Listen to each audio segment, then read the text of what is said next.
Hello everyone, welcome back to our channel English माध्यम के platform पे मैं हूं आपकी एडुकेटर प्रियंका ठाकुर और हम सॉल्व कर रहे हैं एडिटोरियल बेस्ड प्रैक्टिस एक्सरसाइज।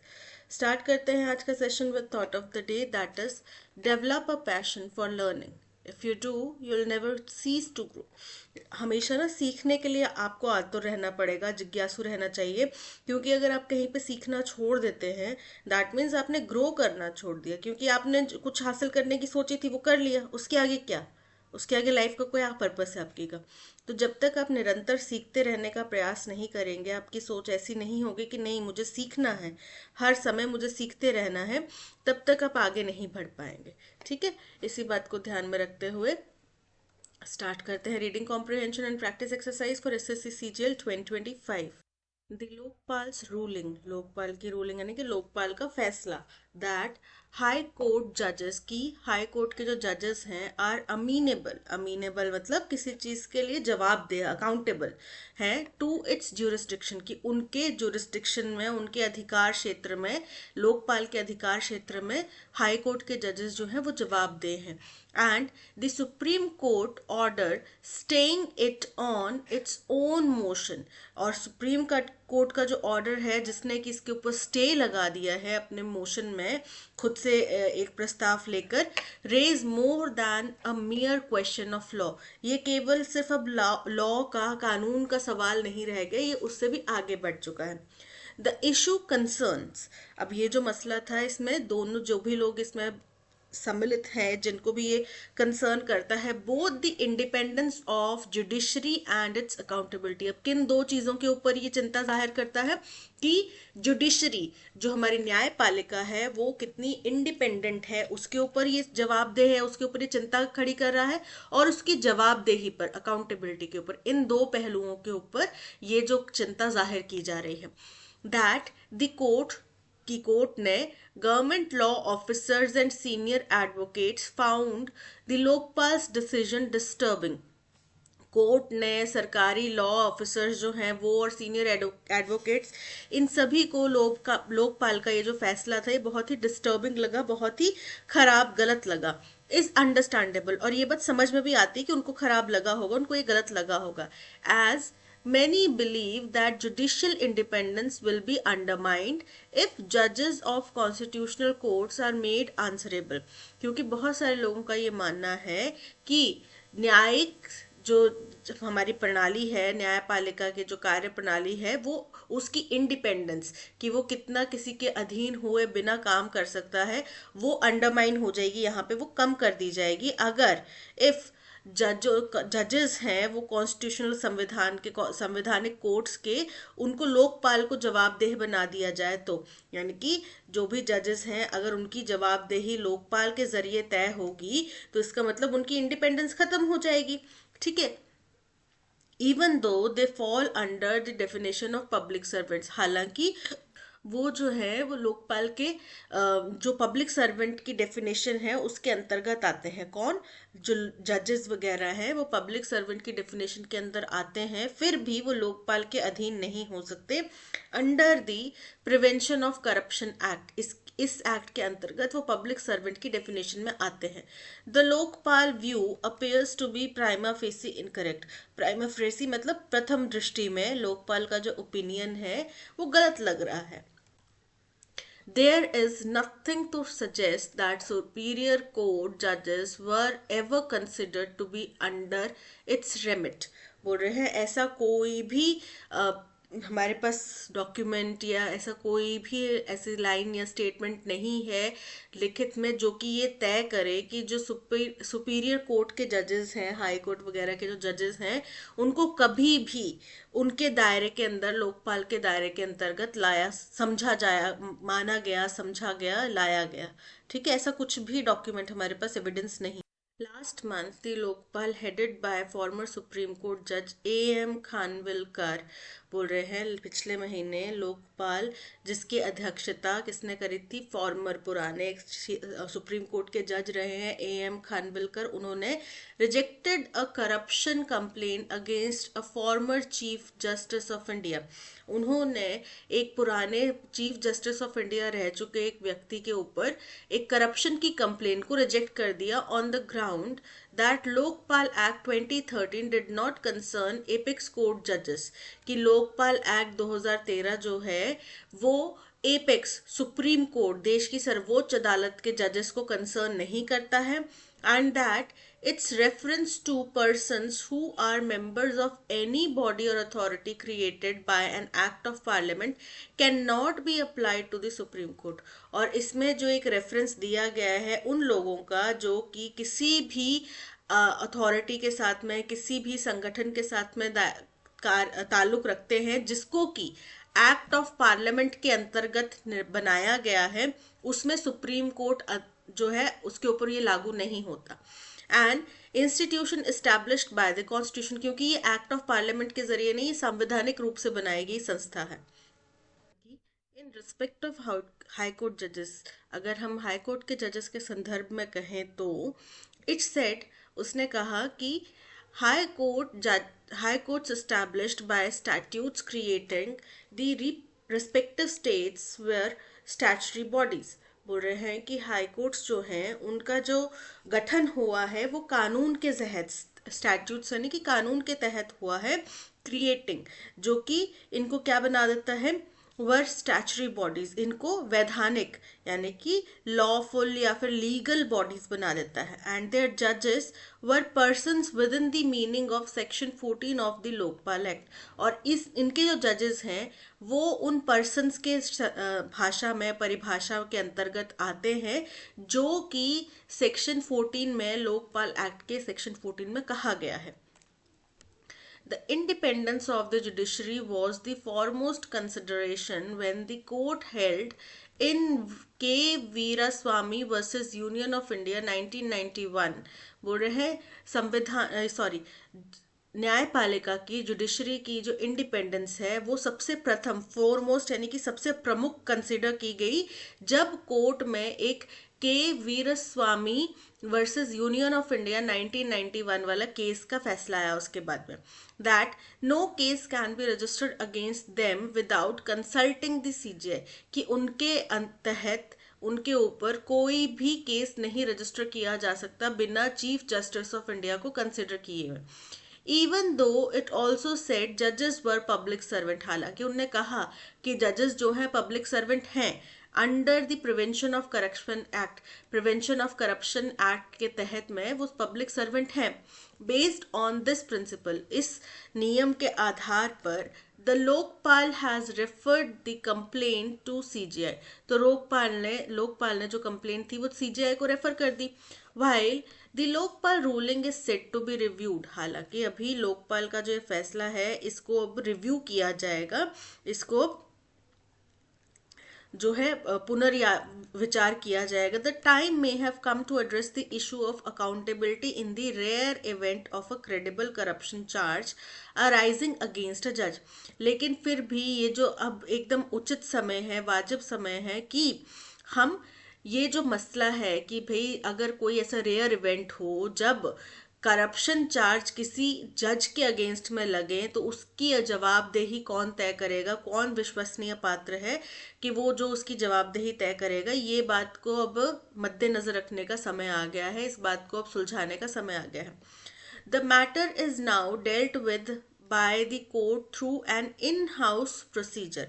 अब ये जो मसला है इसको डेल्ट विद मतलब संभालना, कोर्ट के जरिए संभाला जाएगा। In house procedure, in house मतलब जो आंतरिक, इंटरनल कुछ नियम और कायदे कानून और इंटरनल कुछ जांच वगैरह चलेगी, उसके तहत ये सुलझाया जाएगा। Initiated only if the chief justice of high court, सुलझाया तो जाएगा उसको इससे, लेकिन इसकी शुरुआत तभी हो सकती है जब या तो chief justice of high court या फिर चीफ जस्टिस ऑफ इंडिया और the president receives a complain, जब इन तीनों में से किसी के पास में भी कोई कंप्लेन जाएगी उसके बाद ही इसकी शुरुआत हो पाएगी जांच की। ठीक है। If the charges appear true, अगर चार्जेस लगता है कि ये सत्य है, आस्किंग द जजेस कंसर्न टू रिजाइन, तो उसमें जजेस जो भी इससे जुड़े हुए जजेस हैं उनको आप रिजाइन करने के लिए भी बोल सकते हैं। डिनाइंग देम जुडिशियल वर्क और recommending their removal through parliament, जिसमें कि उनको एक तो जुडिशियल कार्यों से परे कर दिया जाएगा, उनको कोई भी जुडिशियल कार्य नहीं दिया जाएगा, और क्या कर सकते हैं, पार्लियामेंट के जरिए से उनको हटा सकते हैं। आर दी ऑप्शंस अवेलेबल, ये हमारे पास कुछ ऑप्शंस हैं जिनको हम पालन कर सकते हैं। सम जजेस are transferred from one high court to another, कई दफा ऐसा होता है कुछ जजेस को एक हाई कोर्ट से दूसरे हाई कोर्ट में ट्रांसफर कर दिया जाता है। But whether a corruption charge is the reason is never disclose, लेकिन क्या उनके ऊपर कोई करप्शन चार्ज लगा था जिस वजह से उनको एक हाई कोर्ट से दूसरे हाई कोर्ट ट्रांसफर कर दिया गया, ये कारण कभी बताया नहीं गया। The court should see if the present mechanism is enough or it needs to be expanded to include credible follow-ups। बोल रहे हैं कोर्ट को इस बात को भी ध्यान में रखना चाहिए कि क्या जो अभी का मैकेनिज्म है, एक जगह से उठा के दूसरी जगह रख दो, क्या ये इनफ है, पर्याप्त है, या फिर इसमें कुछ विस्तार करने की ज़रूरत है, जिसमें कि क्रेडिबल फॉलोअप एक्शन, फॉलोअप मतलब उसके आगे की कार्रवाई, ये हो गया अब इसके आगे क्या कार्रवाई होगी, और वो भी क्रेडिबल यानी कि विश्वसनीय, इस तरीके का क्रेडिबल कुछ फॉलोअप एक्शन होना चाहिए। Such as an independent prosecution under its supervision, जैसे कि एक इंडिपेंडेंट बिना किसी भी हस्तक्षेप के परे उनके ऊपर अभियोजन लाया जाए, है ना, जिस भी जज के ऊपर फैसला है, किसकी देखरेख में, सुप्रीम कोर्ट की देखरेख में। Both accountability and independence ought to be equally important for the judiciary। Accountability और independence दोनों ही न्यायपालिका के लिए बहुत ज़रूरी है, उसके प्रभावशाली ढंग से काम करने के लिए बहुत ज़रूरी है। तो ये था पैसेज। बेसिकली हुआ क्या है कि लोकपाल के अधीन में एक पर्सन्स अंडर पब्लिक सर्वेंट वाली टर्म कुछ आती है, उसके अंतर्गत हाई कोर्ट के जजेस को भी लाया जाए, सुप्रीम कोर्ट के जजेस को भी लाया जाए, इस चीज़ के ऊपर बहस छिड़ी हुई है। क्योंकि सुप्रीम कोर्ट के जजेस की अकाउंटेबिलिटी कहाँ है, किसके पास है, आपको पता है इस बारे में? नहीं ना है उनकी अकाउंटेबिलिटी। हाँ, वो एक पिलर ज़रूर है हमारी डेमोक्रेसी को बनाए रखने के लिए, लेकिन उनकी जवाबदेही कहाँ है? ठीक है, तो ये जवाबदेही तय करने का जो प्रावधान है बड़े लंबे समय से चल रहा है कि भाई उनको भी किसी के अधीन लाया जाए, उनकी अकाउंटेबिलिटी तय की जाए। पर फिर सवाल ये उठ जाता है कि वो एक इंडिपेंडेंट बॉडी है, अगर उसको भी किसी के अधीन लाया जाएगा तो फिर उनके कार्य प्रणाली में बाधा भी आ सकती है, और वो मोटिवेटेड भी हो सकता है, बायस्ड भी हो सकता है। ठीक है, डर के माहौल में, डर के वजह से या किसी भी तरीके से वो बायस्ड भी हो सकता है। तो बहुत सारी चीज़ें हैं किंतु परंतु हैं जिनके ऊपर हमने आज डिस्कशन किया। What is the tone of the passage? Celebratory, बहुत कुछ खुशी की बात होगी, जश्न की बात होगी। भाई दो हमारे देश की ऑर्गेनाइजेशन, संस्थाओं के बीच में एक द्वंद्व चला हुआ है, तो इसमें सेलिब्रेशन की तो कोई बात है नहीं, और कंफ्यूजन क्रिएट हो रहा है बल्कि, राइट? तो इनकरेक्ट है। एनालिटिकल, संभावना है एनालिटिकल होने की, पर हम बाकी ऑप्शंस भी देख लेते हैं। सेकंड है, थर्ड है नॉस्टैल्जिक। नॉस्टैल्जिक मतलब पुरानी कुछ बातें याद करके कुछ इमोशंस जागना, सेंटिमेंट्स जागना, ठीक है, तो आकांक्षाएं जागना, तो ऐसा तो नहीं है। और एपैथेटिक यानी कि इनडिफरेंट होना या फिर उससे ताल्लुक नहीं रखना, तो ऐसा भी नहीं है, यानी कि option B analytical is correct. क्योंकि यहाँ पे लोकपाल का जो फैसला आया, उसके ऊपर सुप्रीम कोर्ट का जो स्टे आया, इन सब चीज़ों के ऊपर चर्चा की गई कि इसके क्या संभावनाएं उत्पन्न होती हैं और क्यों ये सब हो रहा है। What is the main theme of the passage? Passage की मेन थीम क्या है? Balancing judicial independence and accountability. बिल्कुल करेक्ट है, क्योंकि हमें चाहिए कि उसकी जवाबदेही भी हो, ठीक है, न्यायपालिका की जवाबदेही भी हो, लेकिन वो किसी के प्रभाव में काम करने वाली कोई तंत्र ना बन जाए। ठीक है, जैसे कि अभी सीबीआई के ऊपर आरोप लगते हैं कि भाई वो जिस भी पार्टी की सरकार होती है उसके ऑपोजिशन वालों के अगेंस्ट में चल रहा होता है, कार्य कर रहा होता है, तो इस तरीके का भी नहीं होना चाहिए, right? So option A is correct. Describing the historical formation of supreme court, तो हमने उसका इतिहास तो नहीं पढ़ा ना कि सुप्रीम कोर्ट कब घटित हुआ, कौन पहले सुप्रीम कोर्ट के जज रहे, ऐसा तो नहीं पड़ा। Highlighting only the powers of Lokpal, केवल लोकपाल की पावर्स के बारे में हमने चर्चा नहीं करी है, ये भी इनकरेक्ट हो जाता है। Detailing the personal opinions of various जजेस, इनकरेक्ट है, हमने अलग अलग जजेस के पर्सनल ओपिनियन नहीं देखे, हमने सिर्फ एक जज का नाम पढ़ा जो कि एक रिटायर्ड जज है सुप्रीम कोर्ट के, उनका नाम पढ़ा, ठीक है, और तो किसी जज का हमने नाम पढ़ा भी नहीं। So option A is correct. What can be inferred about the judiciary's accountability mechanism from the passage? Passage से हमारे न्यायपालिका की अकाउंटेबिलिटी का क्या तंत्र है, क्या मैकेनिज्म है? तो हमने देखा कि यहाँ पे उनकी अकाउंटेबिलिटी कुछ भी नहीं है ना। वो आते तो हैं पब्लिक सर्वेंट के दायरे में, लेकिन कोई भी ऐसा अकाउंटेबल मैकेनिज्म नहीं है, वो उनको इंडिपेंडेंट रखा जाता है। जो judiciary currently follows an independent in house mechanism for handling corruption complaints against जजेस। करेक्ट है, किसी और के प्रति तो जवाबदेह नहीं है ना, so option is correct. Lokpal has the ultimate authority to take action against supreme court and high court जजेस। इनकरेक्ट है। अभी एक फैसला जरूर लोकपाल ने लिया कि वो पब्लिक सर्वेंट हैं, वो persons acting in the government, sorry parliamentarily formed organisations, तो इसलिए वो उसके अंतर्गत आते हैं, बट उसके ऊपर सुप्रीम कोर्ट ने स्टे लगा दिया, तो ये इनकरेक्ट हो जाता है। जजेस are never considered public servants under any law in India. Incorrect है, जजेस पब्लिक सर्वेंट्स हैं, ये माना जाता है, बट वो इंडिपेंडेंट भी होने चाहिए, ये भी माना जाता है। Any complaint against a judge must be directly taken up by the parliament for removal. Incorrect है। कुछ ऑप्शंस होते हैं, पहले तो इंटरनल इंक्वायरी बिठा सकते हैं, जज को एक जगह से दूसरी जगह ट्रांसफर कर सकते हैं और इंटरनल इंक्वायरी कमीशन बैठा रहे, या फिर पार्लियामेंट्री पैनल जो है उस जज को रिमूव करे। ऐसे कुछ 3-4 ऑप्शन होते हैं। सीधे पार्लियामेंट्री पैनल के पास नहीं चला गया, फिर तो जज पार्लियामेंट वालों के पास में पॉलिटिशियंस के लिए तो कितना आसान हो जाएगा कि उनके अगेंस्ट में जिस कोर्ट में कंप्लेंट चल रही है उस जज के अगेंस्ट में कोई करप्शन का चार्ज लगा के हटा दो उनको, है ना, उनके लिए तो बहुत इजी हो जाएगा। ये चीज ना हो, तो इस वजह से ये चीज को बैलेंस करने के लिए जजेस को इंडिपेंडेंट रखा गया है, न्यायपालिका को इंडिपेंडेंट रखा गया है। So option A is correct. Based on the passage, which of the following statements best represents the author's perspective on the judiciary accountability? बोल रहे हैं पैसेज के अनुसार कौन सा स्टेटमेंट है जो ऑथर का ओपिनियन क्या है जुडिशरी की अकाउंटेबिलिटी को लेके वो बताता है। चलिए देखते हैं। The judiciary should remain completely independent without any external oversight. ऐसा नहीं है बाहर से कोई ओवरसाइट, कोई उसके ऊपर निगरानी ना रखे, ऐसा नहीं है।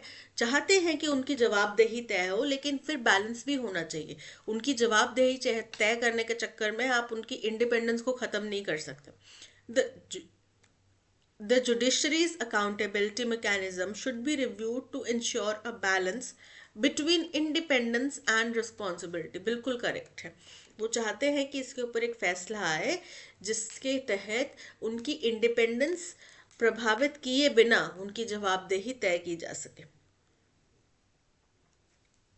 The Lokpal should have full authority to investigate and prosecute judges without restriction. ये इनकरेक्ट है बिल्कुल ही, ठीक है। ये तो कानूनी तौर पे भी सही नहीं है और राइटर भी इस चीज़ को करेक्ट नहीं मान रहे थे। The current system of dealing with corruption complaints against judges is flawless and does not require any changes. Incorrect है, ये बिल्कुल ऐसा नहीं है कि इसमें कोई कमियां नहीं है। अब हमें बदलाव की ज़रूरत है, इसमें बहुत सारी कमियां हैं क्योंकि इससे उनकी अकाउंटेबिलिटी, उनकी जवाबदेही, उनकी जिम्मेदारी, उनका दायित्व तय नहीं होता। So option B is correct. The passage suggests that judiciary's independence and accountability should be treated as dash mutually exclusive concept, कि एक दूसरे से बिल्कुल भिन्न कंसेप्ट है, तो भिन्न नहीं है, दोनों एक दूसरे के ऊपर डिपेंडेंट है, स्टिल एक्ट अलग अलग कर रहे हैं। इक्वली इंपॉर्टेंट प्रिंसिपल्स, बिल्कुल करेक्ट है, बहुत, दोनों ही बहुत महत्वपूर्ण कंसेप्ट हैं। Option B is correct. Solely the responsibility of parliament, अगर हम केवल पार्लियामेंट के ऊपर ये जिम्मेदारी छोड़ देंगे ना तो वो कोई जज टिकने ही नहीं देंगे। सो इनकरेक्ट है। Entirely under the control of Lokpal, ये भी इनकरेक्ट है, बिकॉज लोकपाल के ऊपर भी ये चीज़ नहीं कह सकते कि वो भी अनबायस्ड हों किसी। और आज जो हमारा इतना पोलराइजिंग वर्ल्ड, इतनी पोलराइजिंग हमारी कंट्री हो चुकी है, उसमें कोई भी व्यक्ति बिना कोई पर्सनल ओपिनियन रखे फैसला ले सके, इस चीज़ की संभावना बिल्कुल ना के बराबर है। So option B is correct. Identify the incorrectly spelled word. First है डिलीवरेंस। डिलीवरेंस का मतलब होता है किसी चीज से मुक्त होना, ठीक है, छुटकारा पाना। तो डिलीवरेंस के स्पेलिंग इनकरेक्ट है। VERAN होता है, DELIVERANCE, डिलीवरेंस। बैंक्वे, बैंक्वे क्या होता है, जो बड़ा सा खाने पीने का प्रबंध किया हो किसी पार्टी वगैरह के लिए, बैंक्वे हॉल्स होते हैं ना, वो उसको बोलते हैं बैंक्वे, ठीक है। तो option A is correct. It is very hottest over air. तो वेरी और हॉटेस्ट दोनों एक साथ नहीं आते। हॉटेस्ट जो है वो सुपरलेटिव डिग्री है, और वेरी मतलब बहुत, उसकी क्वांटिटी बता रहे हैं कि बहुत गर्मी है। ठीक है, तो वेरी के साथ में वर्ब की फर्स्ट फॉर्म आएगी, क्या है, it is very hot over here. Hotter comparative degree, more hot, most hot नहीं होगा, hot, option D is correct. Maria was unhappy because she terribly performed in the examination conducted last year. देखो उसकी performance खराब थी, हमें ये बताना है। ठीक है, तो परफॉर्मेंस की क्वालिटी जब हम बताना चाह रहे हैं तो जो एडवर्ब है वो वर्ब, जो कि मैनर का एडवर्ब है, वो वर्ब के बाद में ऑब्जेक्ट से पहले आएगा। ठीक है, तो यहाँ पे वर्ब क्या है, परफॉर्मेंस है, तो क्या हो जाएगा, she performed terribly in the exam. Object क्या है, एग्जाम है ना, एग्जामिनेशन में उसने खराब परफॉर्म करा, तो शी परफॉर्म्ड टेरिबली। ठीक है, ना कि terribly performed.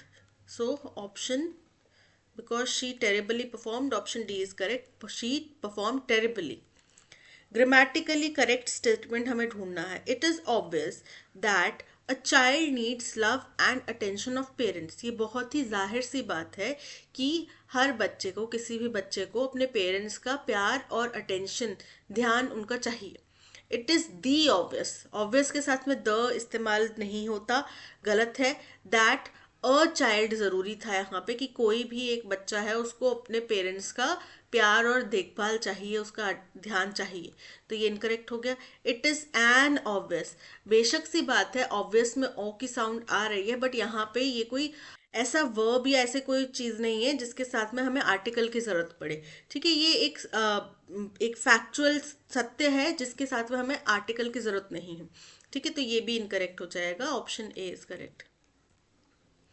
He spoke softly and dash tensely. Tensely का एंटोनिम, टेंसली मतलब बड़े परेशानी दुविधा में था, वो परेशानी में था तो उससे बात कर रहा था, है ना, भारी मन से, तो उसका एंटोनिम क्या हो जाएगा, शांत था, कोई परेशानी नहीं थी।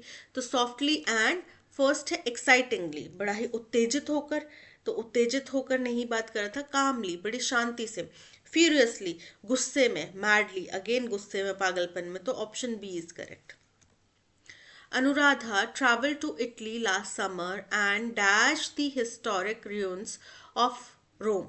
अनुराधा पिछले महीने, पिछले समर कहाँ गई, इटली गई, और वहां से उसने क्या किया, हिस्टोरिक रूइंस, रोम में जो ऐतिहासिक कुछ चीज़ें जो पड़ी हुई हैं, छिन्न भिन्न स्थिति में पड़ी हुई हैं, उनको उसने क्या किया, एक्सप्लोर करा। एक्सप्लोर करा मतलब उनको जांचा, उनको उनकी जांच पड़ताल करी, उनकी खोज करी।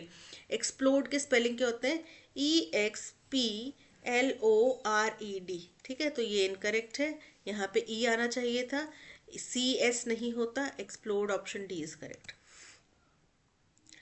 ही is reluctant to do the work. Reluctant का मतलब होता है अनिच्छुक, तो उसका सिनोनिम क्या हो जाएगा, हैप्पी, खुश है वो काम करने के लिए, तो खुश है तो वो तो उल्टा हो गया, एंटोनिम हो गया। हेजिटेंट, झिझक रहा है, option B is correct. Exemplary, exemplary मतलब बहुत ही उम्दा, बहुत ही ऐसा चीज जो आप दूसरे को, दूसरा जो है उसको अनुसरण कर सके। ठीक है, एग्जेम्पलरी, बिल्कुल कमेंडेबल, बहुत ही प्रशंसनीय। तो सिनोनिम क्या हो जाएगा, एवरेज, एवरेज मतलब बिल्कुल साधारण सा, औसत। बैड, बुरा। एक्सीलेंट, एक्सीलेंट मतलब बहुत ही उम्दा, बहुत ही शानदार, और ऑर्डिनरी मतलब सामान्य, तो option C excellent is correct. The rabbit runs fastly. Rabbit run, run जो है उसकी क्वालिटी बतानी है, तो यहाँ पे फास्टली की बजाय क्या आएगा, फास्ट आएगा। द रैबिट रन्स फास्ट, ना कि फास्टली। ठीक है, तो rabbit runs fast, option D is correct. She was amazed by the unique architecture of the Sydney Opera House. तो इसमें एरर बताना है कि वो बिल्कुल अचंभित रह गई, जो यूनिक डिज़ाइन था, आर्किटेक्चर था सिडनी के ओपरा हाउस का, उसको देखकर। तो इसमें कोई एरर नहीं है, सब ठीक है, so no error, option D is correct. He told his senior, I will sung a song at the party tonight. देखो I will जो है वो फ्यूचर है, संग जो है वो ऑलरेडी कार्य हो चुका है, वर्ब की थर्ड फॉर्म, पास्ट फॉर्म, तो आई विल फ्यूचर टेंस है, संग पास्ट टेंस है, एक साथ नहीं आएंगे। I will sing a song at the party tonight. ठीक है, सो आई विल संग अ सॉन्ग के बजाय क्या आएगा, आई will sing a song. Option A में एरर है। इम्प्रोबेबल, इम्प्रोबेबल का हमें मीनिंग बताना है। तो प्रोबेबल का मीनिंग क्या होता है, डाउटफुल, डाउटफुल संदेह में, अविश्वसनीय। फर्स्ट है टेनेबल, टेनेबल का मतलब होता है रक्षा करने योग्य, जिसको आप प्रोटेक्ट कर सके। प्लॉजिबल, प्लॉजिबल का मतलब होता है जो विश्वसनीय है। इम्प्लॉजिबल, इम्प्लॉजिबल जो अविश्वसनीय है। इम्प्रॉबेबल मतलब भी वही होता है, अविश्वसनीय। सो मीनिंग क्या हो गया, सी। और थर्ड है प्रैक्टिकल, प्रैक्टिकल मतलब जो जो पॉसिबल है, जो रियलिस्टिक है। So option C is correct. There was no one left in the world whom they could call dash. तो उस दुनिया में ऐसा कोई कोई भी नहीं रह गया जिसको मैं क्या कह सकूं, अपना कह सकूं। तो क्या हो जाएगा, theirs। ठीक है, there was no one left in the world whom they का their बन जाएगा क्या, THEIRS, theirs, अपना कह सके। ठीक है, अपोस्ट्रोफी एस मतलब देयर इज, तो वो भी नहीं आएगा, देयर इज नहीं आएगा। देयर इज ये जगह, देयर वहाँ, वहाँ है, इस बात को बोल रहा है। ठीक है, देयर्स करेक्ट है और देयर नहीं होगा। Option C is correct. Blanks को फिल करना है। The touch sensitive surface is one of the reasons why tablets and smartphones are so smart. तो स्मार्टफोन्स और टैबलेट्स जो होते हैं वो इतने स्मार्ट क्यों होते हैं, क्योंकि उनकी सरफेस जो है टच सेंसिटिव होती है। ठीक है, all touch screen generate an electric field dash the screen. तो वो अपनी पूरी स्क्रीन के ऊपर इलेक्ट्रिक फील्ड जनरेट करती होगी ना। फर्स्ट है बियॉन्ड, उसके परे, स्क्रीन से परे वो जनरेट करती है। पास्ट, अगेन उससे परे, उससे बाहर। ऑन टू, ऑन टू मतलब किसी चीज के ऊपर, जो कि इनकरेक्ट है। अक्रॉस, पूरी स्क्रीन के ऊपर वो क्या करते हैं, एक इलेक्ट्रिक फील्ड जनरेट करते हैं। Your finger interferes with the field and the devices operating system. तो हमारी जब फिंगर उसको टच करती है तो वो उस फील्ड के बीच में जो है इंटरफेयर करती है, और जो डिवाइस का ऑपरेटिंग सिस्टम है डैश योर टच और स्वाइप। तो और जो डिवाइस का ऑपरेटिंग सिस्टम है वो क्या करेगा, हमारे टच या स्वाइप को क्या करेगा, फॉलो करेगा। एस्कॉट, एस्कॉट करना मतलब साथ देना। अटेंड, अटेंड मतलब किसी चीज को देना। चेजेस, चेजेस मतलब पीछा करना। और फॉलोज मतलब उसके अनुरूप प्रस्थान करना, जहां जहां हम चल रहे हैं वहीं पे चलना, ट्रैक करना। So option D, across and follows is correct. The students were captivated by the dash story told by their teacher. तो स्टूडेंट्स जो है बड़े ही मंत्रमुग्ध, कैप्टिवेटेड मतलब मंत्रमुग्ध हो गए थे, किससे, जो डैश स्टोरी सुनाई गई उनके टीचर द्वारा। सुपरफ्लुअस, सुपरफ्लुअस मतलब अनावश्यक। ऑब्सोलीट, ऑब्सोलीट मतलब जो बिल्कुल पुरानी है, जो अब चलती नहीं है। कंपेलिंग, कंपेलिंग मतलब मोहित करने वाली। म्यूंडेन, म्यूंडेन मतलब बोरिंग, सामान्य। तो यहाँ पे वो कंपेलिंग कहानी सुनाई गई ना, मुग्ध करने वाली कहानी सुनाई गई टीचर द्वारा। So option C is correct. As community minded creatures who want dash to belong, क्योंकि हम एक समाज प्रधान, समाज के बारे में सोच रखने वाले, समाज के साथ चलने वाले क्रिएचर हैं, जो चाहते हैं डैश टू बिलोंग, समाज के एग्जिस्टेंस की बात कर रहे होंगे। ठीक है, वी ऑफन मिरर अदर्स, हम एक दूसरे को मिरर करते हैं, यानी कि हम एक दूसरे के व्यवहार का अनुकरण करते हैं और उसी को आगे पोर्ट्रे करते हैं। इंक्लूडिंग ऑन सोशल मीडिया, फिर चाहे वो सोशल मीडिया पे हो, where we adopt phrasing tone and expressions of emotions, जहाँ पे हम फ्रेजेस, बातचीत का टोन, एक्सप्रेशन, वो इमोशंस, हर चीज जो है कहीं ना कहीं से अडॉप्ट करते, कहीं ना कहीं से लेते हैं। In the past few years, पिछले कुछ सालों में, social media has had a dash on hyper positivity. Social media has had a discussion हो सकता है, ठीक है, कि उसके ऊपर चर्चा हो रही है हाइपर पॉजिटिविटी के ऊपर। Think चेयरी emojis and dash quotes plastered over sunsets. तो चेयरी बहुत खुश वाले इमोजीज और बहुत खुश वाले कोट्स वगैरह हम डालते हैं। प्लास्टर्ड ओवर सनसेट, सनसेट क्या होता है, डाउनफॉल, क्या यानी कि परेशानी है, उसके ऊपर भी हम ऐसे इमोजीज वगैरह डाल के अपने एक्सप्रेशंस दे रहे हैं।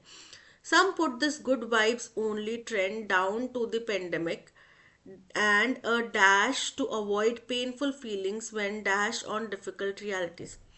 कुछ लोग ये अच्छी अच्छी बातें करेंगे, केवल हम अच्छा अच्छा फील करेंगे, वैसा ट्रेंड जो है उसको किस चीज के ऊपर डालते हैं, पेंडेमिक के ऊपर डालते हैं, and a dash to avoid, और एक जरिया होता है कि पेनफुल फीलिंग से हम बच सके।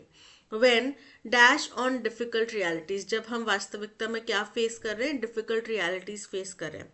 However, attempting to convey constant happiness is not only difficult but impossible. हालांकि निरंतर केवल खुशियां आप पोर्ट्रे करें कि भाई हम खुश हैं, हम बहुत हेल्दी हैं, बहुत ये नेक्स्ट टू इम्पॉसिबल होता है। आपने कई सारे इन्फ्लुएंसर्स वगैरह देखे होंगे, इतनी अच्छी अच्छी लाइफस्टाइल दिखाते हैं और फिर ऑल ऑफ अ सडन कुछ ना कुछ उनके बारे में केसेस आ जाते हैं, चाहे फ्लाइंग बीस्ट हो, इतनी हैप्पी फैमिली वो दिखाते थे, ठीक है। या फिर बहुत सारे लोग हैं जिनके बारे में आप बहुत सोच रहे अरे बाप रे ये तो इतना बड़ा है। जैसे एक कोई इन्फ्लुएंसर है, वो इतना शो ऑफ करते थे कि हमारे पास इतनी गाड़ी है, इतनी गाड़ी है, फिर वो उनको कुछ पुलिस वगैरह पकड़ के लेगी तो उनके फादर ने बताया कि सारी ईएमआई पे गाड़ियां चल रही हैं, राइट। तो वो आप हम लोगों के माइंड में क्या किया, यार इन लोगों ने इतना अचीव कर लिया, 19 साल की उम्र में इतना अचीव कर लिया, हमने तो कुछ किया ही नहीं, हम 20 25 30 के हो गए, हमने कुछ अचीव नहीं करा। बट रियलिटी बहुत डिफरेंट है। हर कोई वो काम कर नहीं सकता झूठ बोलने का, हाँ, क्योंकि हमारे कई लोगों के बीच में ना मॉरल वैल्यूज कूट कूट के भरी हैं कि जो हमारे पास है नहीं, हम कैसे दिखाएं।